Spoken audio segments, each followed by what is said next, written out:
अस्सलामुअलैकुम and a very good morning. Espresso में आपको खुशामदीद कहेंगे। मैं हूं उर्मिला हसन। मैं हूं इमरान हसन। कौन है जो इतना अलग सुबह रोजाना ऑन टाइम आके आपको जगाएगा? यकीनन हम ही तो हैं। Thank you very much. आप भी हमारे साथ होते हैं जी। हमें भी अच्छा लगता है जब हमें सिर्फ लगता है कि हम असी कल्ले नहीं बैठे। इस उम्मीद के साथ कि आप हमें देख रहे हैं, आज आपको नजर आ रहा है। और ये बात मैं इसलिए कह रहा हूँ कि बिजली आपकी तरफ है, हमारी तरफ तो रात को आ गई थी। और कल पाकिस्तान में सबसे ज्यादा जो स्टेटस एक्सचेंज हो रहे थे कि लाइट आ गई है कि नहीं आई। और एक बड़ी जबरदस्त तस्वीर आज रोजनामा एक्सप्रेस ने शाये की है। ऐसी तस्वीर हिस्ट्री में कम देखने को मिलती है जिसमें हमारा जो ऐवान सदर है वो सिर्फ नजर आ रहा है और बाकी इट्स ऑल डार्क एंड ये इस्लामाबाद का रेड जोन है। और ये पाकिस्तान है नाजरीन, जहाँ पे सिर्फ एक मोहल्ले की नहीं, एक गली की नहीं, एक शहर की नहीं, बल्कि पूरे मुल्क में, हाँ पूरे मुल्क में कल ब्लैकआउट था अनफॉर्चुनेटली। और इसकी रीजन क्या थी? पहले 12 घंटे की टाइमलाइन दी गई थी कि जी 12 घंटे के अंदर पूरे मुल्क की जो बिजली है वो बहाल कर दी जाएगी। 12 घंटे गुजरे, 14 घंटे गुजरे, फिर काफी जगहों पे आई, कुछ जगहों पे नहीं आई। और सूरत हाल ये थी कि लोग परेशान थे और मतलब हम ये सोच रहे थे कि हम एक मुल्क में रह रहे हैं जो कि एटमी पावर है और उसके अंदर लाइट ही नहीं है। अभी भी कोशिशें जारी हैं, मुकम्मल तौर पे बहाली नहीं हुई है। जो वज़ीर तवानाई खुर्रम दस्तगीर हैं, उनका 12 घंटों में बिजली बहाल करने का दावा जो था वो एक दावा ही रहा। वज़ीर आज़म ने इस पर सख्त नोटिस लिया लेकिन काम ना आया। वज़ीर आज़म नोटिस ले लेते हैं, काम नहीं आता। 24 घंटे से ज्यादा हो चुका है और अब भी कई जगहों से खबरें आ रही हैं कि यहाँ पे बिजली नहीं है। कुछ जगहों पे बिजली आई है फिर चली गई है। कई बड़े शहरों और कस्बों में भी अभी तक बिजली गायब है। निज़ाम ज़िंदगी दरहम बरहम है और कल तो एहसास हो गया हमें कि भाई हम कितने डिपेंडेंट है बिजली के ऊपर। पानी की शदीद किल्लत है, आवाम को पानी नहीं मिल रहा, फ्यूल नहीं मिल रहा कुछ जगहों पे क्योंकि फ्यूल खत्म हो गई, शॉर्टेज हो रही है। और दूसरी जानिब ताजरों को शदीद मुश्किलात का सामना है। 2014 के बाद ये नवा बड़ा ब्रेकडाउन है जो हुआ है पिछले तकरीबन 7 सालों में। और अब तक जिम्मेदारों का तयन नहीं हुआ। क्या इस बार ब्रेकडाउन जिस वजह से हुआ, जो भी टेक्निकल फॉल्ट था, क्या है क्या नहीं है? दूसरी जानिब जी सोशल मीडिया जहादी एक्टिव थे कल, क्या कमाल आपको मीम्स देखने को मिली। कुछ ने कहा जी ये आपको नजर तो आ रही है लेकिन कुछ इंटरेस्टिंग भी थी। इमरान ने सुबह बताई थी वो तो मैं बताऊंगा। दूसरा ये कि मुझे कल माशाल्लाह इनके रहमो करम की वजह से कल मैंने घर पे कैंडल लाइट डिनर एंजॉय किया और विद दैट मैं कुछ रागास भी सुन रहा था। और फिर जब लोगों की मैंने हालतें देखी तो लोगों का भी यही सिचुएशन थी। और वैसे कल एक खातून ने लिखा हुआ था कि इस बिजली की वजह से मुझे घर वालों के साथ थोड़ा वक्त गुजारने का मौका मिला। अच्छे लोग हैं, कल पता लगा उनको। मोबाइल फोन्स लोगों के, अच्छा इंटरनेट का भी इशू था कल। इंटरनेट का भी इशू हुआ था क्योंकि फ्यूल बैकअप नहीं था टेलीकॉम कंपनीज के। और वो टेलीकॉम कंपनीज का जो इंटरनेट डाउन था, वाईफाई वैसे बिजली की वजह से नहीं चल रहे थे। जिनके घर पे सोलर पैनल थे वो बड़े फायदे में रहे। पूरा दिन उन्होंने और पूरी रात उन्होंने बिजली एंजॉय की। लेकिन अनफॉर्चुनेटली जो लोगों ने मीम्स कल शेयर की ट्विटर के ऊपर, किसी ने लिखा एटम बम चार्ज कर रहे हैं, किसी ने लिखा मुल्क रीस्टार्ट कर रहे हैं, चल जाए। इस तरह के बहुत सारी इंटरेस्टिंग चीजें थी। मैं तो ट्विटर देखने की कोशिश करती रही जब लोग होते हैं जैसी सिचुएशन में भी, और ये सिर्फ पाकिस्तानी कर सकते हैं, नहीं तो जैसी सिचुएशन थी मीम्स ज़हन में आती नहीं है। लेकिन कल लोगों ने मीम्स का भी खूब रखा। लेकिन दूसरी जानिब इतने बड़े वाकयात हो जाते हैं और कमीशंस बनते हैं, देन उसका कोई रिजल्ट सामने नहीं आता। कोई ना कोई रिजल्ट तो सामने आना चाहिए, कोई ना कोई तो जिम्मेदार होगा। कल वैसे मुसद्दिक मलिक साहब ने कहा जी कि हमने अपना जो ट्रांसमिशन सिस्टम है उसको हमने अपग्रेड नहीं किया। और मुझे याद है कि 2017-18 से हम बात कर रहे हैं कि अपग्रेड जो ट्रांसमिशन सिस्टम है क्या वो इस काबिल है कि हमारी जितनी बिजली हमने बनाई है वो सिस्टम को दे सके? तो जवाब है ना। कल उन्होंने भी कहा कि हमने अपना जो ट्रांसमिशन सिस्टम है इसको अपग्रेड नहीं किया, जिसको कम से कम अपग्रेड करने के लिए हमें साल 1.5 साल का अरसा चाहिए। तो उसके बाद सूरत हाल कुछ बेहतरी की जानिब जा सकती है। लेकिन कल जो हुआ, और खास तौर पे मैं हॉस्पिटल्स को लेकर इतना परेशान था, जिन लोगों की सर्जरीज होनी है, फिर अगर लाइफ इवेंट है, किसी की घर खुशी है, गमी है, तो बड़े मसाइल का शिकार लोग। और कल जो जनरेटर्स वगैरह पे बैकअप पे थे, लेकिन फ्यूल ऑब्वियसली वो भी पैसे लगते हैं, सारी चीजों का एक सिस्टम है। लेकिन अनफॉर्चुनेटली वो पत्थरों का दौर वाकई हमें याद आया। कोई नो वंडर आइंदा आने वाले दिनों में क्या सूरत हाल होने वाली है। और ये तो हमने आपको ब्लैकआउट के हवाले से बताया। जो अगली सूरत हाल है वो कुछ सियासी भी है और सियासी सूरत हाल में भी कुछ ब्रेकडाउन ही चल रहा है। इमरान खान साहब ने निगरान वजीर आला के खिलाफ एक नया महाज खोल लिया है।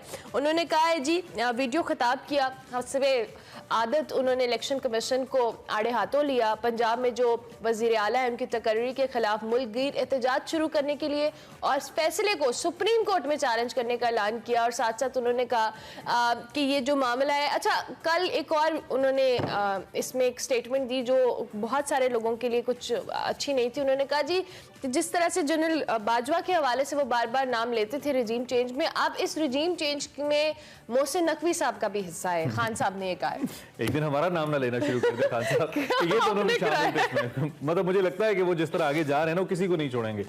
दूसरी जानब कौमी असम्बली में इस्तीफों के लिए तहरीक इंसाफ चली गई कि प्लीज कबूल मत कीजिएगा, प्लीज मत कीजिएगा। उन्होंने कल लिख दिया उनको स्पीकर साहब, उन्होंने कहा भाई ये 45 तो छोड़ दे हमारे, आपने 80-81 तो फारिग करा दिए हमारे एमएनए। तहरीक इंसाफ के 44 अरकान कौमी असम्बली हैं, उन्होंने इलेक्शन कमीशन में एक दरखास्त दी है कि वो वापस आना चाहते हैं, उन्हें डी नोटिफाई ना किया जाए। इस पे हमने बात करनी है। इसके अलावा बिजली सूरत-ए-हाल तो हमने आपको बताई है। हमारे साथ जैनब नकवी होंगे, हमारे नुमाइंदे हैं इस्लामाबाद से, आफ्ताब खान है जो कराची में मौजूद हैं, और इसके साथ हमारे साथ सीनियर तजियाकार भी मौजूद हैं, उनसे जैगम खान साहब मौजूद हैं। तीनों को खुश आमदीद कहते हैं। Thank you very much Zaigham Naqvi आपका भी, आफ्ताब खान आपका भी, और जैगम खान साहब आपका भी। जैगम खान साहब बहुत शुक्रिया, लेकिन आपकी इजाजत से हम जरा अपने नुमाइंदगान से ऑन ग्राउंड जो सूरत हाल है उस पर बात कर लेते हैं, फिर आपकी जानिब भी आते हैं। जैगम नकवी, सबसे पहले तो इस्लामाबाद की बात करेंगे। कल पूरे मुल्क के अंदर ये ब्लैकआउट रहा। अभी भी मुख्तलिफ इलाकों में इतलात है कि यहाँ पर बिजली नहीं है। क्या ताज़ा तरीन सूरत हाल है, आप हमारे देखने वालों को बताइएगा। जी बिल्कुल, ये 24 घंटे से ज़्यादा का वक्त गुजर चुका है और अभी तक भी पूरे मुल्क में 100% अगर कहें तो बिजली बहाल नहीं हो सकी। इस वक्त भी 10,000 मेगावाट का शॉर्टफॉल इस वक्त मौजूद है और कोल के जो पावर प्लांट्स हैं और न्यूक्लियर पावर प्लांट्स जो हैं वो अभी तक अपनी पैदावार शुरू नहीं कर सके। कोल से जो तकरीबन 4,000 जो मेगावाट बिजली है वो इस वक्त सिस्टम में शामिल नहीं हो सकी, और इस तरह न्यूक्लियर से भी जो बिजली की पैदावार 72 घंटे लगते हैं। अगर इनको एक दफ़ा बंद हो जाएं, उनको दोबारा अपना पैदावार जो शुरू करने के लिए टाइम चाहिए है, तो उस वजह से भी अभी लोड शेडिंग जो है वो सार्फिन को बर्दाश्त करना पड़ेगी। लेकिन जो गुज़श्ता रोज़ ये वाक़या हुआ उसके बाद एक तहकीकाती कमेटी तश्कील दी गई 3 रुकनी, उसने भी तहकीकात शुरू कर दिया। लेकिन जो इब्तदाई मालूमात हमें मालूम हुई हैं उनमें ये बताया गया है कि जो गुड्डू पावर प्लांट पे जो 6 ग्रिड्स जो हैं वो बंद करने के हवाले से मैसेज दिया गया, लेकिन वो जो 2 जो ग्रिड स्टेशन के इंजीनियर थे या उनके जो भी वहाँ पे मौजूद थे अफसरान, उन्होंने वो मैसेज नहीं पढ़ा और उसी वजह से ये ट्रिपिंग हुई और उसी वजह से ये इतना बड़ा ब्रेकडाउन और उस का सामना करना पड़ा, क्योंकि उसके बाद जो मेन फ्यूज था उसको बंद किया गया और पूरे जो सिस्टम है उसको रोका गया ताकि ज्यादा नुकसान ना हो सके। आज वफाकी काबीना का इजलास में भी है और उसमें भी ये मामला जरूर जेर बहस आएगा, क्योंकि खुर्रम दस्तगीर खान जो कि वजीर तवानाई हैं वो आज उसमें ब्रीफिंग भी देंगे और कल जो उनके दावे थे वो मुकम्मल तौर पर अमल दरामद। इतने बड़े वाकयात के बाद हमने देखा है कि जो बड़ी शख्सियात होती हैं या जिम्मेदारान होते हैं वो अक्सर बच जाते हैं, मलबा छोटे अफसरान पे डाल दिया जाता है। ये जो कहानी आप बता रहे हैं इसमें भी कहीं ऐसा तो नहीं है? जी देखिए, क्योंकि ये गुज़श्ता 3 साल हो चुके हैं कि मुसलसल जनवरी में ही जो ब्रेकडाउन होते हैं और गुड्डू पे ही ये जो मामला है वो देखा जाता है। कुछ कल जो हमें मुख्तलिफ जो गैर मुसद्दका कह सकते हैं मालूमात मौसूल हुई कि ये जानबूझ के भी किया जा सकता है। अच्छा। कि इसमें ऐसे जो रिपेयरिंग और मेंटेनेंस के हवाले से जो एक बड़ी हैवी कास्ट होती है उसको बचाने के लिए भी कुछ जो अफसरान इसमें मुलव्वस होते हैं, क्योंकि ये कहना हम इस तरह कह नहीं सकते, लेकिन ये मालूमात लोग फीड करना चाहते हैं और उसमें जो बेसिकली जो गुज़श्ता वाक़यात थे उसमें भी जो जिम्मेदारान थे उनके खिलाफ कार्रवाई नहीं की गई और तायुन नहीं हो सका। ठीक है जैगम, आप हमारे साथ ही मौजूद रहेगा। आफ्ताब खान भी हमारे साथ मौजूद है कराची से। आफ्ताब साहब, अब कराची की ताज़ा तरीन सूरत हाल हम आपसे जरूर जानना चाहेंगे। जिस तरह से जैगम नकवी अभी हमें बता रहे थे कि इस्लामाबाद के अंदर जिस तरह के मामला हुए, क्या कराची में भी इस हवाले से कुछ इत्तलात है? जी देखिए, सबसे पहले तो मैं बताना चाहूँगा कि 25 घंटे गुजर चुके हैं। कल लगभग 7:30 बजे करीब जो है कराची शहर को जो है वो बिजली की फराहमी मुनक़ता हुई और अब 25 घंटे के बाद भी इसका कोई देर पा हल जो है वो तलाश नहीं किया जा सका। और इसमें सबसे बड़ी जो हैरत अंगेज़ बात है या अचंभे की बात है वो ये है कि ये मौसम सरमा चूँकि कराची में इस वक्त जो है यकबस्ता हमारी चल रही है, सर्द मौसम है, और उसमें ये अगर इस तरह की सूरत है, बल्कि पूरे मुल्क में एक सिस्टम चूँकि वो इस वक्त मौजूद है मुल्क के अंदर, इससे कबल जो ट्रिपिंग अगर हुई भी है नेशनल ग्रिड में, तो वो गर्मियों के सीज़न में तो एक समझ में आती है, लेकिन सर्दियों में एक बड़ी हैरत अंगेज़ बात है। कल कराची के शहरियों के लिए अगर मैं स्पेसिफिक बात करूं, बाकी मादा मुल्क की तरह एक कड़ा इम्तहान था, और ख़ास तौर पर उस वक्त जब सूरज गुरूब हुआ तो उसके बाद के जो 6 से 7 घंटे हैं उसमें हमने ये देखा कि एक बेसरो सामानी का आलम था शहर के अंदर। पेट्रोल पंप्स पे जो है लोग जो है फ्यूल भरवा रहे हैं, और इसके अलावा जो है तिजारती मराकज़ जो है मुकम्मल तौर पर अंधेरे में डूबे हुए थे, और ये कड़ा इम्तिहान जो है वो कई घंटों पर मुहित रहा। सुबह से लेके दोपहर तक की या सूरज ढलने तक की वो तो एक अलग एक माजरा है। इसके साथ साथ जो है आज सुबह फिर वही सिलसिला शुरू हुआ कि 7 बजते ही जो है वो शहर के मुख्तलिफ इलाकों में जो है वो बल्कि बेशतर शहर में कहूँगा जो कि रात से भी रिस्टोर नहीं हुआ। कुछ इलाके ऐसे जो 25 घंटे बाद भी इलेक्ट्रिक का क्या मौक़िफ़ है इस सूरत हाल पे? जी देखिए, उनकी तरफ से जो अलामिया जारी किया गया, चूँकि इस वक्त जो कराची की जो ज़रूरत है वो 1500 मेगावाट की है। इनके पास जो है आदम जी या टपाल से जो दीगर जो प्रोड्यूसर्स हैं वहाँ से 350 मेगावाट बिजली जो ये पैदा कर रहे हैं, और इसके अलावा जो है मुतबादिल जो इनके पास ज़रा हैं, तो लेकिन ये कि 700 मेगावाट से ज़्यादा बात आगे नहीं बढ़ रही है इस वक्त, जिसकी वजह से ये सूरत। ठीक है, आफ्ताब खान आपका भी बहुत शुक्रिया। ज़ैगम नकवी हमारे साथ इस्लामाबाद से मौजूद थे। आफ्ताब हमें कराची की सूरत हाल बता रहे थे। बिजली का ब्लैकआउट हुआ अभी तक, इसके हवाले से मजीद जो डिटेल्स होंगी हम आपके साथ शेयर करते रहेंगे। सियासी सूरत हाल पर भी बात करनी है, उसके लिए हमारे साथ ज़ैगम खान साहब मौजूद हैं, सीनियर तज्ज़ियाकार हैं। ज़ैगम साहब बहुत शुक्रिया कि आपने अर्ली इन द मॉर्निंग हमें ज्वाइन किया। सबसे पहले तो ये ब्लैकआउट के हवाले से हम आपका भी कॉमेंट्स लेंगे। इतना बड़ा मुल्क और पूरा मुल्क कल तारीकी के अंदर डूबा रहा। अनफॉर्चुनेटली क्या माजी की तरह इस बार भी हमें जो जिम्मेदार है उनका तयन करना मुश्किल होगा हमारे लिए? मतलब जिम्मेदार जो है ये उस तरह की बात नहीं है कि किसी ने एक क्राइम कमिट किया है और हम उसको ढूंढें। वो तो जरूर है जिसकी निगलेक्ट हुई है जिस अफसर की, जैसे हमारे रिपोर्टर्स ने बताया, उसको सजा देना तो जरूरी है, लेकिन मसला यहीं तक नहीं है। आप देखिए ये बहुत बड़ा बहरान है। सबसे पहले तो ये हमारी गवर्नेंस का बहरान है। ये भी आप बता रहे थे कि ट्रांसमिशन जो है उसको नहीं बनाया गया। आप ये बताइए कैसी प्लानिंग है कि आप बिजली घर बना रहे हैं, लेकिन जो बिजली घर बना रहे हैं उसको पहुंचाने का और उसको ठीक तरीके से मुल्क के दूसरे हिस्सों से कनेक्ट करने का सिस्टम ही नहीं बना रहे। ये तो गवर्नेंस होती है ना। उसके बाद वो अदारा इस पूरे सिस्टम को कैसे चलाता है इफेक्टिवली। एक अफसर भी तो एक सिस्टम में काम करता है ना, और कोई पावर स्टेशन है या कोई डिस्ट्रीब्यूशन सेंटर है वो भी एक ओवरऑल सिस्टम में काम करता है। उसको कैसे मैनेज किया जा रहा है, उसकी गवर्नेंस कैसे की जा रही है, ये भी तो एक बात है ना। फिर ये बहरान हमारे ह्यूमन रिसोर्स का भी है कि हमारे इस वक्त जो इंजीनियर्स हैं उनका क्या लेवल है। आप देखिए कि ये जो वापडा है ये वो इदारा है जिसने एक जमाने में तरबेला और मंगला बनाया था, बड़े बड़े काम किए थे, और आज ये इतना सादा सा काम नहीं कर सकते कि उन्होंने एक रूटीन का जो काम करना है जिसके पूरे प्रोटोकॉल्स मौजूद हैं कि किस तरीके से उन्होंने ऑन करने हैं अपने सेंटर, अपने स्टेशंस, किस तरीके से ऑफ करने हैं, कैसे मैनेज करने हैं, उसको नहीं कर रहे। और ये भी सिर्फ जो उन्होंने आपने बताया कि मैसेज नहीं पढ़ा, ये सिर्फ मैसेज पढ़ने की बात तो नहीं है।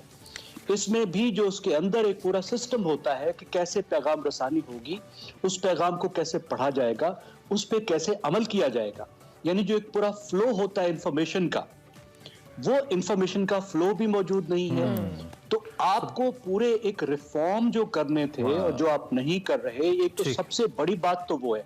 अगर वो ठीक नहीं होगा तो ये गलतियां डेफिनेटली होती रहेंगी और रिपीटेडली होती रहेंगी। बिल्कुल ठीक है। अच्छा, मेरे पास चूंकि वक्त कम है, मैं आपकी मौजूदगी से फायदा उठाते हुए जरा सियासी सूरत हाल की तरफ आता हूं, क्योंकि आवाम की उसमें भी बहुत दिलचस्पी है। एक ताज़ा तरीन डेवलपमेंट हुई, निगरान वज़ीर आला पंजाब आ गए मोहसिन नकवी। इमरान खान एक बार फिर कहते हैं मैं सड़कों पे आ रहा हूं और उनको हटाना है, सुप्रीम कोर्ट भी जाएंगे, हर ऑप्शन इस्तेमाल करेंगे। Your take on this? सबसे पहले तो ये बताइए हमें। देखिए, इमरान खान साहब का जो रवैया है वो बहुत अफसोसनाक रवैया है। एक तो उन्होंने ऐसा माहौल पैदा कर दिया है जिसमें इत्तफाक राय मुमकिन ही नहीं रहा। वो किसी इत्तफाक राय पर तैयार ही नहीं होते, क्योंकि वो साथ बैठते ही नहीं है। अपोजिशन में हो तो हुकूमत को नहीं मानते, हुकूमत में हो तो अपोजिशन को नहीं मानते। और जब आईनी इख्तियार उस अदारे के पास चला जाता है जिसने आखिरी फैसला करना है, तो फिर वो उसको भी नहीं मानते। पहले भी वो इतराजात कर चुके हैं, नजम सेठी पर उन्होंने इल्जाम लगाया, लेकिन खुद उनको कहना पड़ा कि इल्जाम दुरुस्त नहीं था, उन्हें वो बात वापस लेनी पड़ी। उन पर अभी तक नजम सेठी का केस भी चल रहा है तौहीन का, उसमें भी वो पेश नहीं होते। अभी आप देखिए एक साथ को बनाया गया है और उन पर वो इतराज कर रहे हैं। तो ये देखिए कि खाली निगरान वजीर आला ने तो इंतखाबात नहीं कराने, इंतखाब तो पाकिस्तान के इलेक्शन कमीशन ने कराने। और 2-2.5 महीने में कोई आदमी कितना कुछ कर सकता है। आपको ट्रस्ट करना चाहिए। पहली तो बात यह कि आपको ऐसा माहौल पैदा करना चाहिए कि जो आइन की मंशा है उसके मुताबिक मुत्तफिका फैसले हो जाए। और अगर मुत्तफिका फैसले आप नहीं कर पाते तो जो इदारा अपनी जिम्मेदारी निभाता है आप उसके पीछे भागते हैं। लेकिन एक दूसरी जानिब ये भी है ना कि जो पॉलिटिकल एफिलिएशंस होती हैं, ये निगरानों का जो तकर्रुर होता है, जैसे मारिफ निज़ामी साहब की मिसाल इससे पहले लेते हैं, हकानी साहब की मिसाल लेते हैं, वो जब भी निगरान वज़ीर आला का तकर्रुर होता है, आइन कहता है कि वो गैर जानिबदार होना चाहिए। जरदारी साहब ने मोहसिन नकवी साहब को अपना बच्चा कहा और वो ऑन रिकॉर्ड मौजूद है, ये विजुअल्स हम चला भी रहे हैं। और दूसरी जानिब परवेज़ इलाही साहब के बड़े करीबी रिश्तेदार भी हैं वो, तो पॉलिटिकल एफिलिएशन कहीं ना कहीं उनकी है ही, ऐसा लगता है बज़ाहिर। तो इस सूरत हाल को देखते हुए क्या आपको नहीं लगता कि इमरान खान लोगों को, अपने वोटर्स को खास तौर पे इस पर ट्रिगर कर पाएंगे कि लोग वाकई समझें? अगर शख्सियत वाकई गैर मुतनाज़ होती तो इमरान खान का मौक़िफ़ शायद न माना जाता। देखिए इमरान साहब, पहली बात तो ये है कि सारी दुनिया में इंतखाबात हुकूमतें कराती हैं, निगरान हुकूमतें होती ही नहीं है। क्या वो सियासी नहीं होती? अब भारत में जब इंतखाब होंगे तो वो बीजेपी ही कराएगी या जिस सूबे में जो हुकूमत होगी वही कराएगी। ठीक है। तो आपको इदारों को मजबूत करना है, इदारों को बनाना है। ये निगरान जो हमने सिस्टम बनाया है, इससे भी हमने मसाइल को मजीद कॉम्प्लिकेट किया, इसकी कोई जरूरत नहीं थी। हमें अपने सिस्टम को बेहतर करना चाहिए। ये नहीं सोचना चाहिए कि हर आदमी जो है अगर वो किसी एफिलिएशन है उसके साथ तो वो जरूर बदउनवान भी होगा। लोग irrespective of affiliation of A government vote देते हैं। क्या इमरान खान साहब ने और उनकी पार्टी ने एक मुखालिफ हुकूमत के होते हुए जबरदस्त इंतखाबात नहीं जीते? क्या इससे पहले जब इमरान खान की हुकूमत थी तो मुस्लिम लीग नवाज ने जबरदस्त इंतखाबात नहीं जीते? कि जीत सकते हैं। अब दूसरी आपकी बात से मैं इत्तफाक भी करता हूँ, ये बात हैविंग सेड दैट कि ये ऐसा होना चाहिए, लेकिन ऐसा तभी हो सकता है ना जब इत्तफाक राय का माहौल हो, जब दोनों तरफ से थोड़ी नीयत साफ हो और कोशिश की जाए कि ऐसे अफराद के नाम लाए जाएं जिन पर दूसरी साइड भी इत्तफाक कर सके। ये काम दोनों साइड्स ने नहीं किया। अब जो इलेक्शन कमीशन है उसने एक नाम उठाना था ना जी, वो एक साइड से या दूसरी साइड से, वो जिधर से भी नाम उठाते दूसरों पर इतराज होना था। तो ये वो मसाइल हैं जो हमारे सियासतदानों ने खुद पैदा किए। अच्छा ज़ैगम साहब, दूसरी जानिब तहरीक इंसाफ, एक तरफ तो खान साहब ने कल कहा कि जी हम मोहसिन नकवी को वज़ीर आला, निगरान वज़ीर आला बनाने पर एहतजाज करेंगे, अदालतों में जाएंगे। अब उन्होंने एहतजाज के हवाले से शेड्यूल जारी करने के हवाले से भी बातें की हैं। दूसरी जानिब पहले उन्होंने कौमी असम्बली से इस्तीफे दिए, उसके हवाले से उन्होंने बार बार मंजूर करने का मुतालबा करते रहे, और अब वो इलेक्शन कमीशन में और स्पीकर को दरखास्तें दे रहे हैं कि जी इस्तीफे मंजूर ना किए जाएं। तो ये अब कौमी असम्बली में पहले नहीं रिप्रेजेंटेशन होना और अब उसके लिए कोशिशें करना, क्या तहरीक इंसाफ खुद क्लियर नहीं है कि वो क्या चाहते हैं और क्या करना चाहते हैं? देखिए कितनी मज़का खेज एक सूरत हाल है और भला जी कि पहले वो मुसलसल क्या कहते रहे और अब क्या कह रहे हैं। अब ये भी जैसे आपको रात आपने बताया ना कि लोग मीम्स बना रहे थे तो ये भी मीम्स वाली सूरत हाल है कि एक तरफ हमें इतनी परेशानी है, माशी परेशानी भी है, सियासी बहरान पर भी परेशानी, और उसके अंदर ये मीम वाली सिचुएशन भी ये लोग बना रहे हैं। आप एक पोजीशन तो लें। अहम बात यह है कि कभी भी किसी मुंतखब सियासतदान को किसी सूरत में असम्बली नहीं छोड़नी चाहिए। असम्बली उसका घर है, उसको लाखों लोग एक मेंबर को अपना नुमाइंदा बनाकर असम्बली में भेजते हैं ताकि वो उनकी आवाज बने, उनके मफादात का तहफ़्फ़ुज़ करे, उनके जो हकूक हैं उनके लिए आवाज उठाए, उनके लिए फंड्स लेने का एहतमाम करे। और आप मुंतखब होकर आए और एक जेली इस्तीफा देकर घर बैठ जाएं, यानी इस्तीफा जो है उसको आप बराबर देने को भी तैयार नहीं। जो आईनी तरीका है, अगर ये इख्तियार करते तो बहुत पहले शुरू में ही ये इस्तीफा मंजूर करा सकते थे। अगर ये इंडिविजुअली एक एक बंदा जाके स्पीकर साहब से मिल लेता तो स्पीकर के पास कोई रास्ता ही ना होता कि उसको मंजूर करें।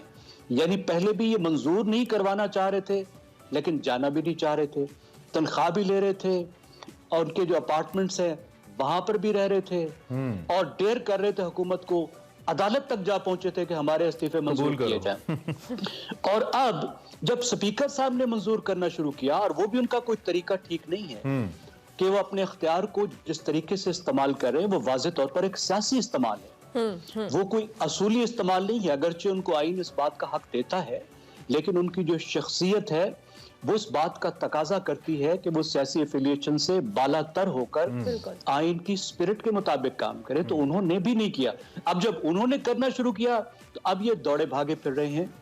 तो अपने घर का, पार्लियामेंट का जो सुप्रीम इदारा है, जो मुल्क का सबसे बड़ा इदारा है, जो आइन बनाता है, जिसकी वजह से मुल्क के तमाम जो दस्तूर और कानून और सिस्टम है वो चलता है, और जहां से पाकिस्तान की पूरी गवर्नेंस का स्ट्रक्चर निकलता है, वहां आप छोड़कर इस तरीके से चले जाएं। और जब सियासी मफाद का तकाजा हो तो आप चले आएं। अच्छा, यदि आप उसको सिर्फ सियासत के लिए एक जगह समझ रहे हैं। ठीक है ज़ैन साहब, दूसरी जानिब हम इस पे टाइम अगर मेरे पास मुख्तसरन जवाब दे दीजिए। इकोनॉमी नहीं है अगर तवज्जो सियासतदानों की, तो इकोनॉमी पे नहीं है, आपस में लड़ रहे हैं। 4 अरब डॉलर रह गए हैं हमारे ज़र मुबादला के ज़खायर। हमारे पास ऑलमोस्ट 1 मिलियन की एक मंथ की इंपोर्ट के पैसे नहीं है। इस पे आप क्या कहेंगे जी? हम सब लीडरान को कंसिडर करते हुए, including the prime minister and Khan साहब। इमरान साहब, आप इसमें पाकिस्तान की पूरी अशराफिया को आप शामिल कर लीजिए। ये एक तरफ अशराफिया और एक तरफ पाकिस्तान के अवाम और पाकिस्तान के लोग, क्योंकि अभी तक ये होता रहा है कि इस सूरत हाल से उनको कोई तकलीफ नहीं पहुंचती रही, तकलीफ अवाम को पहुंचती रही है। तो एक बड़ा बेरहमाना तरीका है कि जो इसमें इनको रिफॉर्म्स करनी थी उनको तैयार नहीं है रिफॉर्म करने को, अवाम पर इनकी तवज्जो नहीं है। इस वक्त भी जब पाकिस्तान नादहिंदगी के एक दहाने पर आ पहुंचा है, डिफॉल्ट के दहाने पर खड़ा है, आप देख रहे हैं इस वक्त भी हुकूमत हिचकिचा रही है कि IMF में वापस जाने के लिए जो इक़दाम करने हैं वो किए जाएं, जबकि इसके अलावा कोई दूसरा रास्ता ही नहीं है पाकिस्तान के पास। और यही रवैया पिछली हुकूमत का था। अनफॉर्चुनेटली यही मामला। थैंक यू ज़ैगम खान साहब, बहुत शुक्रिया कि आपने early in the morning join किया, बड़ा डिटेल्ड एनालिसिस किया इकोनॉमी के ऊपर मौजूदा सियासी स्थिति। बिल्कुल, और अफसोस का भी इजहार किया जिस तरह का रवैया हम अशराफिया का है अवाम की जानिब। इस पर हम बात करते रहेंगे जी, हम पॉइंट आउट कर सकते हैं बीइंग मीडिया, वो हम करते रहेंगे। अल्लाह करे को हल इसका निकले। वक्त हमारे पास कम है, इस वक्त आपको एक और अपडेट दें और फिर आगे बढ़ते जाएंगे। शादाब खान साहब पाकिस्तान के कौमी क्रिकेटर, उनके बारे में इतलात है कि कल उनका निकाह हो गया। ये खबर बहुत सी खवातीन के लिए शायद बहुत अच्छी ना हो, because he got a huge female fan following. मैं कल भी बात कर रहा था कि शादाब साहब इस वक्त वो प्लेयर हैं, एक होता है ना एक वक्त में एक प्लेयर होता है, इस वक्त शादाब वो प्लेयर है जिनकी फीमेल फैन फॉलोइंग सबसे ज्यादा है मेरे ख्याल में। बाबर आजम उसके बाद आते हैं। तो कल इनका निकाह हो गया जी, और रिपोर्टेडली इस्तक़लाल मुश्ताक साहब की साहबजादी से इनका निकाह हुआ है। कल उन्होंने अपने ट्विटर अकाउंट पर शेयर किया, और साथ साथ उन्होंने ये भी लिखा कि उनकी प्राइवेसी का ख्याल रखा जाए। उनकी और उनकी वाइफ की ख्वाहिश नहीं है कि वो उसको इतना पब्लिकली लेके चलें, लेकिन बहुत सारे उनके जो साथी प्लेयर्स हैं उनके लिए बेस्ट विशेस लिखी, और we wish him a very best of luck. हमारी तरफ शेरी को बेस्ट विशेस। चलो जी, ब्रेक लेते हैं, ब्रेक के बाद वापस आते हैं। Welcome back to Expresso. Break के बाद वापस आए और अब बात करेंगे कुछ फुटबॉल के हवाले से। आपको पता है कि सऊदी अरब में 4 मुल्की विमेन फुटबॉल टूर्नामेंट हुआ, जिसमें सऊदी अरब को आखिरी मैच में 1-0 की बढ़तरी हासिल थी, जब पाकिस्तान को 65th मिनट में एक फ्री किक मिली, जिस पर पाकिस्तान की जो कप्तान है मारिया जमीला खान, उन्होंने फ्री किक ली और दूर से गोल को ही अपना हदफ रखते हुए एक शानदार गोल करके मैच बराबर कर दिया। इस गोल करने की बदौलत पाकिस्तान ने मैच तो बराबर करके टूर्नामेंट में दूसरी पोजीशन हासिल की, लेकिन जो ये गोल था ये बेहतरीन गोल रहा, और इस गोल की बदौलत ही इनको इस मैच की बेहतरीन खिलाड़ी के अवार्ड से भी नवाजा गया। सऊदी अरब पाकिस्तान का मैच 1-1 गोल से बराबर रहा, लेकिन सऊदी अरब की जो टीम है वो विमेन इंटरनेशनल फ्रेंडली टूर्नामेंट के ग्रुप में 7 पॉइंट्स के साथ सरे फहरिस्त रही और अपनी पहली ट्रॉफी जीतने में भी कामयाब। बिल्कुल, पाकिस्तान की जो टीम है उसने 4 पॉइंट्स के साथ दूसरी पोजीशन हासिल की, जबकि सऊदी अरब में होने वाले इस टूर्नामेंट में सऊदी अरब, पाकिस्तान, मॉरिशस, कोमोर्स की टीमें शामिल थीं।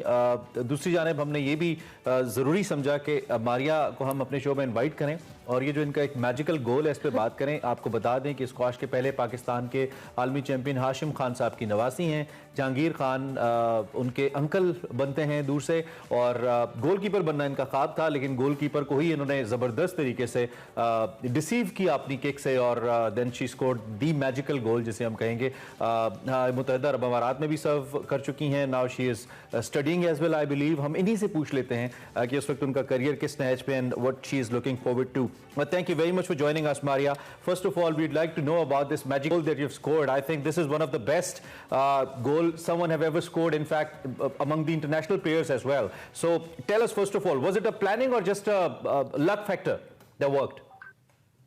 Sorry, what was the question? My question is that like it was one of the best goals that we've ever seen. So was it the real planning that you have planned that this is how you have to hit the ball, or it was somehow a luck factor that actually worked for you while scoring this? No, so yeah. So first of all, assalamu alaikum. Thank you so much for having me. So yeah, in regards to that free kick, that's actually something that I practice very often, is a set piece from the right side because I'm left-footed. So that's something that I'm consistently working on. And anytime I'm taking a set piece or a free kick, my goal is to just keep it on target, right? If you keep it on frame, on the goal, you give it a chance. If you give it a chance, anything can happen. And that, again, just goes to show. It showed in the goal that against Saudi, and that's exactly what happened. Lovely, lovely. Maria, tell us about your football journey, how you got interested in football. As we mentioned earlier that you are the granddaughter of great Hashim Khan. Why didn't you opt for squash, and why football? Yeah, so that's something my grandfather would tell me all the time. He was like, why aren't you playing squash? So I was raised in the U.S. Where we lived with Hashim and my family. And the area that we lived in, squash was not very popular. It was very difficult to access. So playing squash was on the side for fun, but the primary sport that was very accessible at the time was football. So I grew up playing football since the age of 6 or 7. Wow. And I've played it since then, now well into my adult life. So it's something that's been a part of my life for a very, very long time. That's amazing. So how about the teamwork? I mean, when we've seen you addressing to the teammates, that was so exciting. When we were actually watching, we were feeling the thrill that was there, you know, when you were talking to them. So were they responded you as a captain up to the mark and the way you were expecting, or you still see that we could actually win this match? How you see the overall team performance in this particular match? Yeah, so I think from the first whistle, I don't think either of us on the field, the girls sitting on the side, the coaching staff, I don't think anyone doubted our ability for a second. I think that you could see on the pitch, if you watch the game, everyone's playing for each other. We're playing for our country. We did not stop until the final whistle. We even created 3 or 4 chances in the 92nd minute. So what was the game plan actually? Were you guys had a plan in mind to attack Saudis, or you were just there that we just have to defend the match? In fact, I mean, these are 2 different strategies. First, when you're attacking someone, another is like to just keep a level playing field. So what was the strategy in your mind, being the captain? The strategy for the whole tournament was that we're going to take the game to every single team. We're not going to sit back. We're going to play an attacking style of football. We're going to try to be able to build our identity as a team, set the foundation for our team, and that came from the coaching staff. So the entire tournament, you will see that we really did our best to play attacking football, good football, and play for our country. True, you absolutely did an amazing job. Tell us about the other players who you think key players of your team. So I think every single girl in that team on that roster played a pivotal part in the entire camp, in the entire tournament. Every single player that came on, you know, whether it was the starting 11, whether it was the girl that came on in the 90th minute, every single girl made an impact, and a positive impact. And I think something that people forget to celebrate is a lot of these girls represented Pakistan for the very first time. It's such a ray of hope, the kind of performance you guys have given, and we can somehow have a hope for the future that we can see our team playing maybe the FIFA World Cup or something, you know, the big title, the other international trophies as well. But we'd like to know the actual status from the captain of our national team. Where do we stand in women football, and do we have the structure that actually supports the international kind of standards of this game, and in future can we see our women playing internationally? Yeah, so right now, the domestic scene for women's football is currently being worked on by the federation. They're doing a really good job of putting a strategy in place to be able to help develop the domestic talent. Because the key that needs to happen is our girls are the players that you saw in this tournament and were a part of this tournament.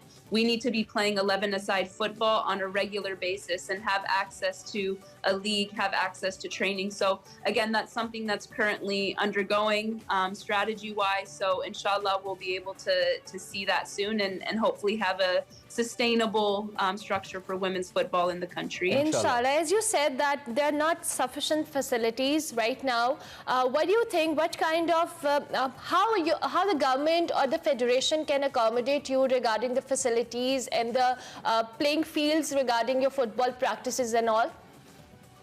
No, so I think given the resources that we have, I think, you know, the federation and the normalization committee have done an excellent job giving us access to the best that the country has to offer. So I think, again, it's not that we don't have the resources or we don't have access. It's just we need time, right? And we need time to be able to build a strong foundation.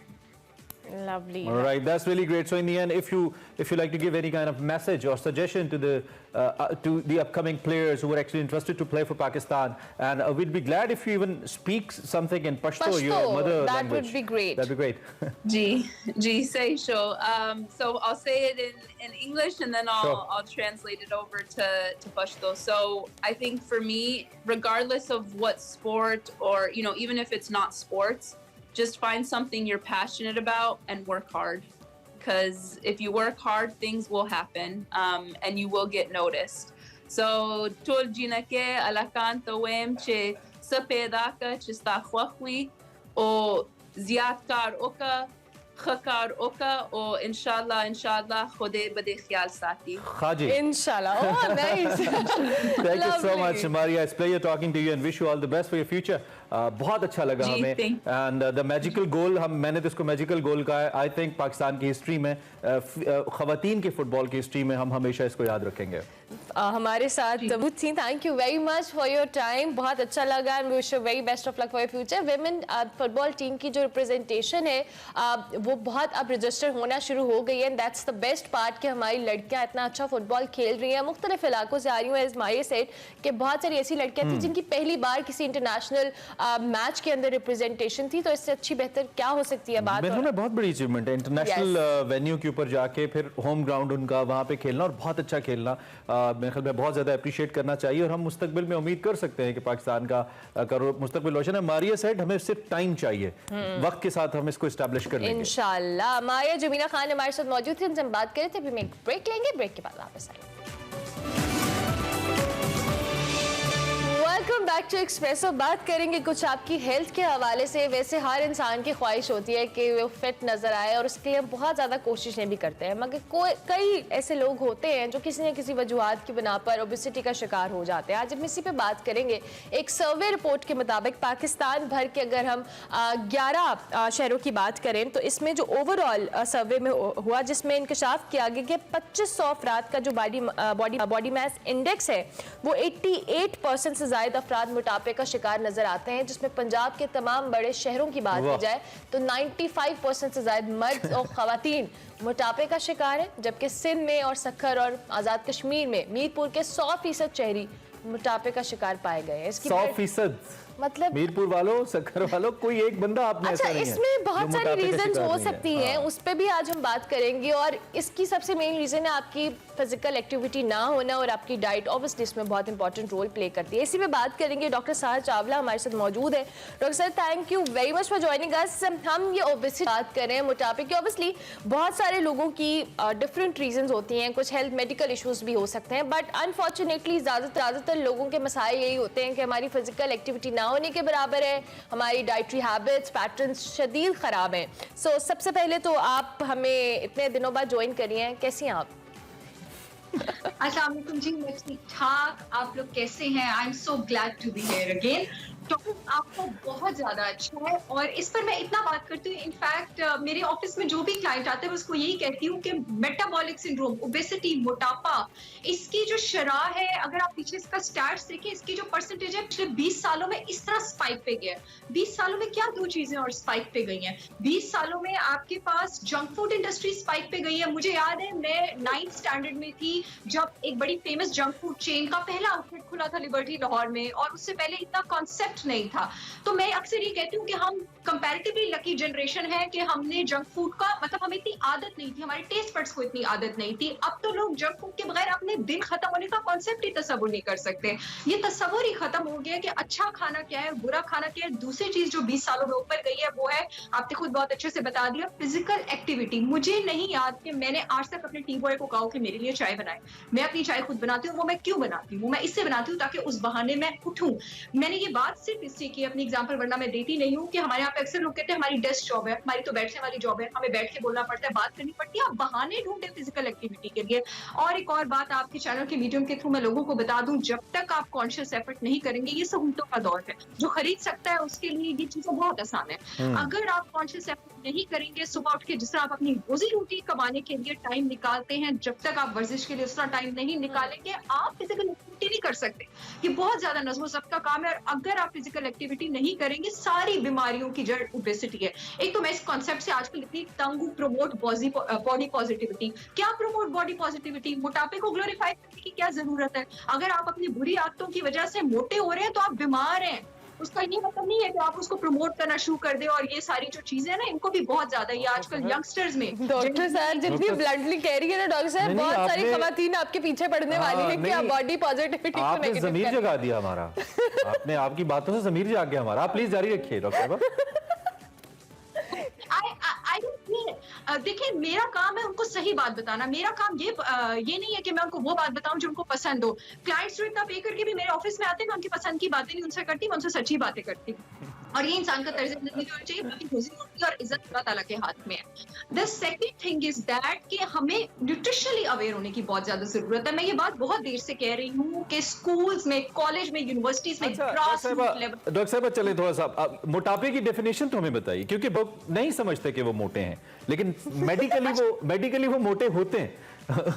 जैसे हम कह रहे हैं कि अब शक्कर के अंदर 100% लोग मोटे हैं, तो शक्कर में कई लोग ऐसे होंगे जो मुझे देख रहे हैं कि हम कहाँ मोटे हैं, लेकिन क्या मेडिकल उनको कह रहा है या वो सैंपल कह रहा है कि वो मोटे हैं? तो जरा डेफिनेशन हमें बताएं, डेफिनेशन क्या है मोटे होने की?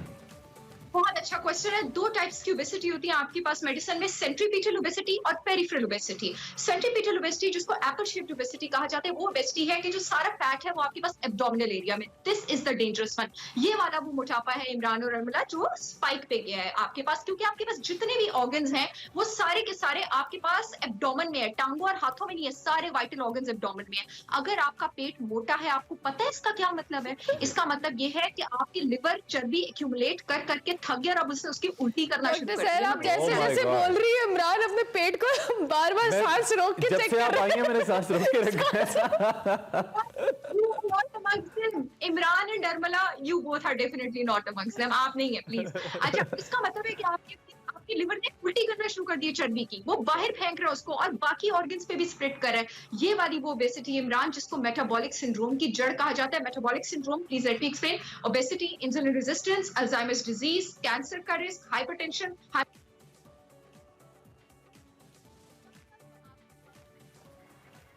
Lost your audio. हाँ ठीक है प्लीज। इसको आपके पास मेटाबॉलिक सिंड्रोम कहा जाता है। और ये नॉन कम्युनिकेबल डिजीजेस, यानी वो बीमारियां जो छूत की नहीं है और जो डेथ की सबसे बड़ी वजह है, वो स्टार्ट ही आपके पास मोटापे से होती है। Second obesity is the peripheral obesity. Peripheral obesity आपके पास वो है कि आपकी टांगे और बाजू आपके पास मोटे हैं मगर पेट पतला है। ये नॉर्मली आपके पास एक खास किस्म की बॉडी टाइप के साथ एसोसिएटेड होती है। It is less dangerous. ठीक है, क्योंकि अच्छा डॉक्टर साहब, अभी ये सारी हमने ओबेसिटी के फॉर्म्स को आपने डिस्कस किया। अब इसमें किया क्या जाए? हमारे डाइटरी हैबिट्स किस तरह से ठीक होने चाहिए? हमारी इसका सोल्यूशन भी तो होना चाहिए ना, क्योंकि लोगों को पता हो कि भाई अगर आप ओबेसिटी का शिकार है तो आप ये करें तो आप इससे बच सकते हैं। अच्छा, ये बात हालांकि सच है अमला कि आपकी फैमिली में जीन्स में ओबेसिटी रन करती है, लेकिन मेरे पास जब लोग आके कहते हैं हमारी फैमिली में है, मैं कहती हूँ नहीं, आपकी फैमिली में गंदी आदतें हैं, आपकी फैमिली में मोटापा नहीं है। आप, आई एम सो सॉरी, आप अपनी आदतें चेंज करें तो वो आपकी जो बॉडी टाइप है वो भी चेंज हो जाएगी। Some people are very unlucky hormonal issues की वजह से, जैसे थायराइड का इशू हो गया। डॉक्टर साहब, जो आपके पास एक दफा पेशेंट आता है वो दोबारा भी आता है इतनी बातें सुनने के बाद? अल्हम्दुलिल्लाह, अल्हम्दुलिल्लाह रोजी रोटी चल रही है, कईयों से बेहतर चल रही है, अल्हम्दुलिल्लाह। तो the thing is that normally आपके पास जो हार्मोनल इश्यूज होते हैं, ये सारे इश्यूज होते हैं। जब तक आप अंडरलाइन हार्मोनल इश्यूज को ट्रीट नहीं करेंगे, तब तक आपके पास मोटापा कम नहीं होगा। फॉर एग्जाम्पल, मेरे पास पिछले दिनों एक क्लाइंट आई थी एस्ट्रोजन टॉक्सिसिटी की, शदीद पेट फूला हुआ था। मैं दुनिया की जो मर्जी डाइट उनको करवा दूं, पेट नहीं अंदर जाना। मुझे एस्ट्रोजन और प्रोजेस्टेरॉन का लेवल बैलेंस करना है, तो इसलिए इसके लिए आपको बहुत ज्यादा टेक्निकल नॉलेज की जरूरत है। बट अगर अब आप उस मोटापे की बात कर ले जो हम लाइफस्टाइल पे और जिस पर आज हम लोगों को डांट रहे हैं या स्नैप कर रहे हैं, क्योंकि डांट पड़नी चाहिए, ठीक है, तो वो वाला मोटापा फिर आपके पास लाइफस्टाइल और आपके पास न्यूट्रिशनल अवेयरनेस और प्रॉपर डाइटरी हैबिट्स जो है उनकी एडॉप्शन से ही ठीक होता है। ठीक है डॉक्टर साहब, थैंक यू वेरी मच। कम वक्त मुकाबला सख्त के कानून पे अमल करते हुए जिस तरीके से आपने अपना मौजू एक्सप्लेन किया। नाजरीन, ब्रेक लेते हैं ताकि मैं सांस आसानी से ले सकूं। ब्रेक लेते हैं। इससे पहले हम मईशत सेहत के हवाले से बात कर रहे थे, सेहत की खराबी के नुकसानात। अब हम मईशत पे आते हैं। That is the most important. Programme के शुरू में भी हमने बात की और हमारा फोकस है कि हम इस पे बात करते रहें। इस वक्त हिचकोले खा रही है मईशत, बहुत बुरे हालात हैं पाकिस्तान के। सख्त फैसले लेने हैं, IMF के पास जाए बगैर, जिसे कहना चाहिए अनफॉर्चुनेटली सर झुकाए बगैर मजबूरी नहीं है। 4 माह कबल मुश्किल फैसलों से घबराने वाली हुकूमत अब सख्त फैसलों के लिए तैयार हो गई है। IMF प्रोग्राम की बहाली, बकाया शराइत पर IMF से मुज़ाकरात का फैसला कर लिया गया है, लेकिन इसके लिए अब वज़ीर आज़म ने मुसलसल 2 दिन तक IMF से मुताल्लिक 2 इजलासों की सदारत भी की है। अभी तक कोई हतमी नतीजा सामने नहीं आया है। अगर इस वक्त IMF प्रोग्राम बहाल हो भी जाए तो हुकूमत को ये जो मईशत की उखड़ती सांसें हैं, जो वेंटिलेटर के ऊपर मईशत है, इसको संभालने में वक्त लगेगा। गुज़िश्ता रोज़ एक बार फिर गवर्नर स्टेट बैंक ने मॉनिटरी पॉलिसी का ऐलान किया। हिस्टोरिक हाई शरह सूद में 1% मजीद इजाफे का ऐलान कर दिया गया और इससे जो शरह सूद है ये 16% से बढ़ाकर 17% कर दी गई है। और गवर्नर ने यह भी कहा कि जो महंगाई का जोर है, इसलिए कीमत का इस्तेहकाम जरूरी है। कर्जों की अदायगियों से ज़र मुबादला के ज़खायर मजीद कम हो गए हैं। इकनॉमिक एक्टिविटी नहीं हो रही है मुल्क के अंदर, जिसकी वजह से ये सारी सूरत हाल बन रही है और कोई हल भी फिल वक्त नजर नहीं आ रहा। कर्ज अदायगी में भी 15 अरब अदा कर दिए गए हैं। माली साल के बाकी महीनों में 8 अरब डॉलर्स की अदायगियां हैं। 3 अरब डॉलर रूल ओवर हो जाएंगे, जबकि 6 माह में करंट अकाउंट डेफिसिट की बात की जाए तो 3.7 अरब डॉलर जो है वो, जबकि हमारी ज़रूरत जो है वो 33 अरब डॉलर की है। कंटेनर्स फंसने का सबब स्टेट बैंक के अहकामात पर अमल अदा करना है और फंसे कंटेनर्स निकालने के लिए एसोसिएशन से तफसीलात जमा करानी और कंटेनर्स रिलीज करने का तरीकाकार बैंकों को दे दिया गया है। कल वफाकी वजीर बराए मेरी टाइम सेनेटर फैसल सब्जवारी ने ताजिर बरादरी के हमरा प्रेस कॉन्फ्रेंस की, कहा कि हमें अंदाजा है कि शिपिंग लाइन्स के हजारों कंटेनर्स पोर्ट्स पर फंसे हुए हैं। हम मामले पर कई दिन से स्टेक होल्डर से मुशावरत कर रहे हैं और फैसला किया गया है कि कराची पोर्ट और पोर्ट कासिम पर फंसे कंटेनर से किसी किस्म का जुर्माना वसूल नहीं किया जाएगा। शिपिंग लाइंस ने कंटेनर्स पर जो डैमेजेस हैं इसके चार्जेस में माकूल रियायत देने की हामी भरी है। रिपोर्ट से इसकी कुछ आ रही हैं। इस सूरत हाल पर भी ओवरऑल जो इकोनॉमिक एक्टिविटी स्ट्रगल कर रही है पाकिस्तान, और लोन के पैसे हैं वो कैसे आ जाएं, इकोनॉमिक पे कोई बात नहीं हो रही। मुल्क में इस वक्त एक क्राइसिस है, फूड का भी क्राइसिस है, तो उससे निपटा कैसे जाए। डॉक्टर अयूब मेहर हमारे साथ मौजूद हैं, माहिर मईशत हैं। उनसे हम जरा समझने की कोशिश करते हैं इस मसले को कि क्या हम या डॉक्टर साहब जैसे जो एक्सपर्ट्स हैं क्या हेल्प कर सकते हैं गवर्नमेंट। डॉक्टर साहब, थैंक यू वेरी मच।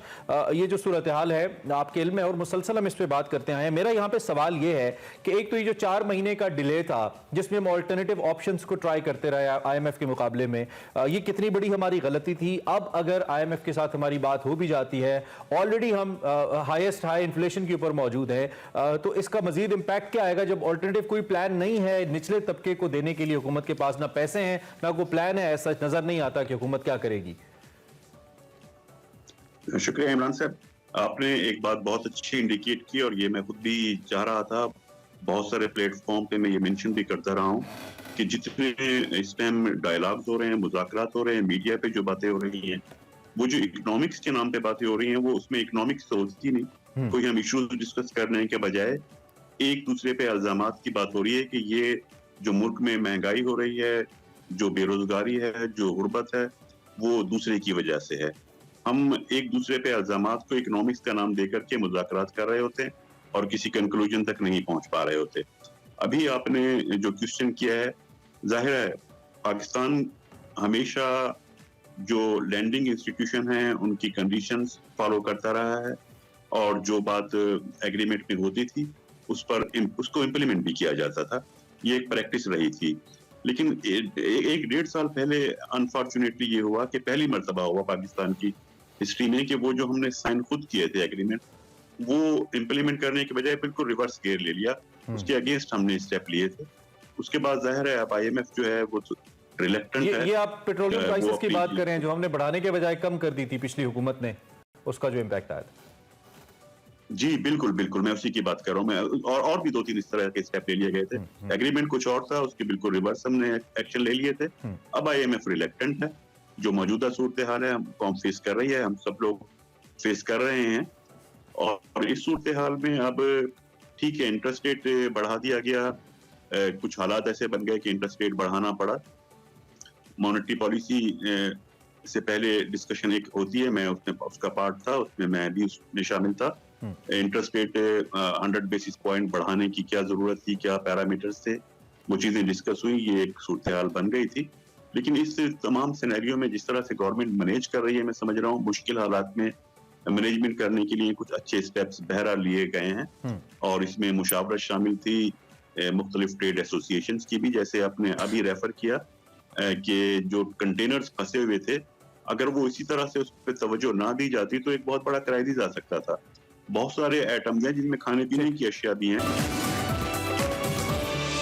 पे आगे बढ़ते और बात करते हैं कुछ क्रिकेट के हवाले से। पाकिस्तान क्रिकेट बोर्ड ने आई वुड से सरप्राइज दे दिया। साबिक क्रिकेटर हारून रशीद साहब को चीफ सेलेक्टर मुकर्रर कर दिया गया है। लाहौर में प्रेस कॉन्फ्रेंस की चेयरमैन नजम सेठी ने और कहा कि आइन के मुताबिक मैं कप्तान, कोच और चीफ सेलेक्टर लगा सकता हूं। अभी चीफ सेलेक्टर मुकर्रर किया है, आहिस्ता आहिस्ता बाकी मेंबर्स भी लाएंगे। जबकि हारून रशीद ने मैनेजमेंट कमेटी से इस्तीफा भी दे दिया। नजम सेठी ने बाबर आजम की कप्तानी के हवाले से भी इज़हार ख्याल करते हुए कहा है कि बाबर आजम हमारा बेहतरीन खिलाड़ी है, इसको कप्तानी से हटाने की खबरें बिल्कुल बेबुनियाद हैं।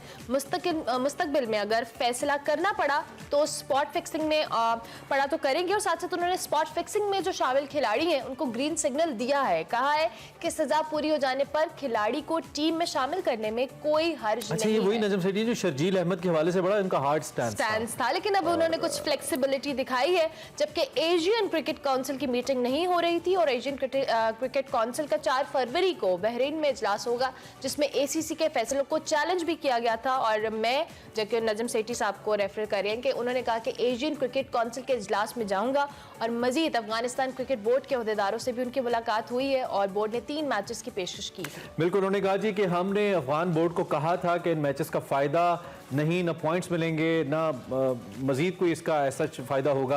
बाद ये सीरीज होगी और 3 T20 मैचेस की सीरीज शारजा में होगी। नजम सेठी ने मजीद बताया कि मार्क कोन्स भी नमीबिया के साथ मसरूफ हैं, वो जो ही फ्री होंगे वहाँ से हमें जल्द ज्वाइन कर लेंगे, मई जून में हमारे साथ होंगे, क्योंकि कोचिंग के हवाले से बड़े मसाइल पाकिस्तान टीम के चल रहे थे। मजीद उनका कहना था कि जो न्यूजीलैंड है इसके खिलाफ हम 10 वाइट बॉल मैचेस की होम सीरीज भी उसके शेड्यूल के मुताबिक मौजूद है। सो इंपॉर्टेंट प्रेस कॉन्फ्रेंस थी, सबसे इंपॉर्टेंट तकरीर कल की गई है, लेकिन उन्हीं साहब की गई है जो पहले से बोर्ड में मौजूद हैं। अब्दुल माजिद हमारे साथ मौजूद हैं, उनसे जरा पूछते हैं कि वो इसको कैसे देखते हैं, हमारे यंग एंथुजियास्ट क्रिकेट के और उसके साथ साथ जबरदस्त किस्म के कमेंटेटर भी ऑन क्रिकेट।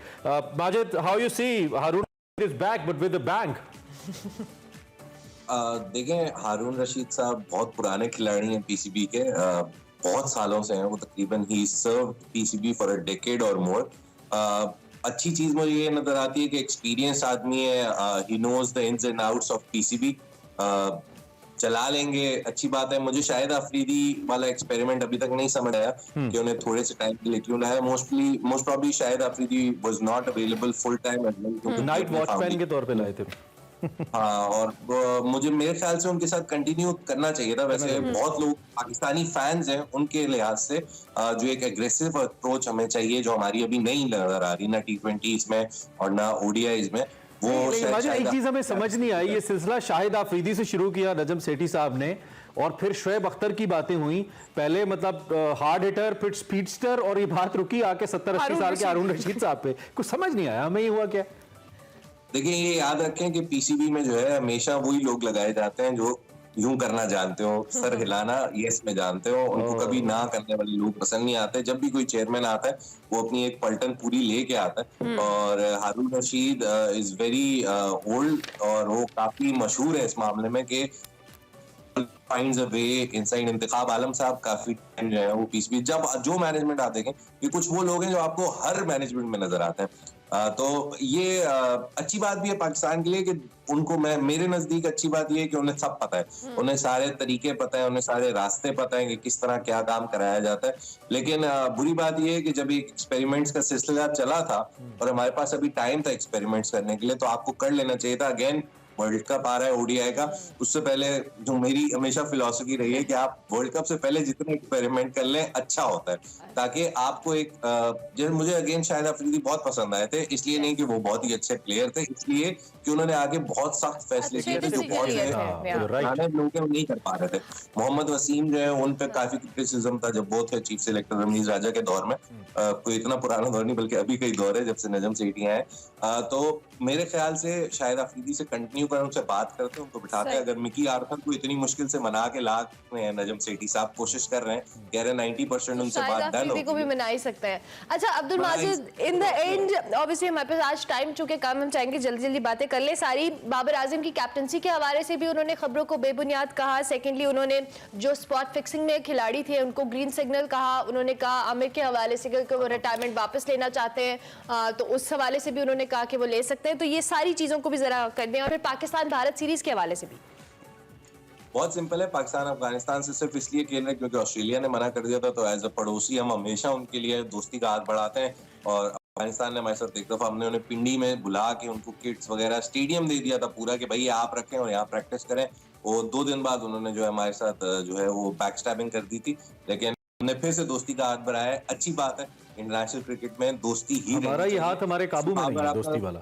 जी, ये बढ़ जाता है। बाबर आजम की कप्तानी का बहुत सिंपल सा है, देयर विल कम बॉल की कप्तानी अलग अलग की जाएगी क्योंकि जाहिर है बाबर आजम पे प्रेशर बहुत है और एक इंसान 3 आजकल जितनी क्रिकेट हो रही है उस हिसाब से वो 3 फॉर्मेट्स में कप्तानी बहुत मुश्किल हो जाती है। And again it's affecting his performances, तो इट्स बेटर कि रेड बॉल और व्हाइट बॉल हो जाए। मैं इस हक में हूं कि बाबर आजम से एटलीस्ट रेड बॉल की शायद कप्तानी ले ली जाए, उन्हें व्हाइट बॉल में दी जाए, रेड बॉल में किसी और पर ट्राई कर लिया जाए। आखिरी बात जो स्पॉट फिक्सिंग की है, अब उसमें जो है बहुत प्रॉब्लम आ जाता है कि अगर आप कहते हैं कि जी स्पॉट फिक्सर्स को कभी भी वापस नहीं आना चाहिए तो आप रजनीश राजा वाले धड़े में चले जाते हैं, और आप कहते हैं कि नहीं अगर पूरी हो जाती है आपकी 5 साल 10 साल की जो भी सजा है और उसके बाद वापस आते हैं। तो हमने आमिर को देखा, आमिर ने वापस आके हमें चैंपियंस ट्रॉफी भी जितवाई, बहुत अच्छी परफॉर्मेंसेस दी। तो डिपेंड्स ऑन द प्लेयर, मैं तो यही कहता हूं। Depends on the player. ठीक हो गया, thank you very much Abdul Majid, बहुत शुक्रिया। सॉरी हम आपको इंटरप्ट करें बार-बार क्योंकि हमारे पास टाइम बहुत कम था, कुकिंग्स बहुत ज्यादा थी। अब्दुल माजिद अवान हमारे साथ मौजूद थे, मौजूदा जो क्रिकेटिंग जो सारे मामला चल रहे हैं उस पर कमेंट कर रहे थे। अभी हमें प्रोग्राम का वक्त खत्म हुआ है, मैं आपसे इजाजत लेनी है, कल मिलेंगे, तब तक के लिए अल्लाह हाफ़िज़।